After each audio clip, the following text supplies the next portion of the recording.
అందరికీ నమస్కారం. నా పేరు కుర్మిల్ శాంతి స్వరూపు.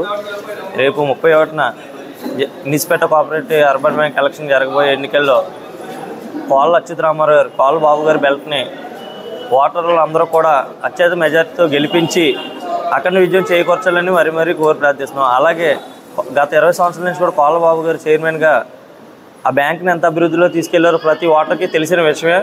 ఇప్పుడు కూడా ఆయనతో పాటు మేము కలిసికట్టుగా పనిచేసి ఆయన అడుగుజాడలో పనిచేసి మేము కూడా బ్యాంక్ అభివృద్ధిలో పాలు పంచుకునే విధంగా ముందుకు కొనసాగుతామని ఓటర్ మహాశైలు అందరూ కూడా తెలియజేస్తూ 31న SKVT English medium high school women's college రోడ్లో ఎలక్షన్లు నిర్వహిస్తున్నారు. ఉదయం 9 గంటల నుంచి మధ్యాహ్నం 3 గంటల దాకా ప్రతి ఒక్క ఓటర్ కూడా వచ్చి అక్కడ కోళ్ళబాబు గారి బెల్ట్కి 12 మంది ఎవరైతే మేము ప్యానల్లో ఉన్నామో 12 మందికి కూడా ఓటేసి మమ్మల్ని అత్యధిక మెజార్టీతో గెలిపించవలసిందిగా కోరి ప్రార్థిస్తున్నాం.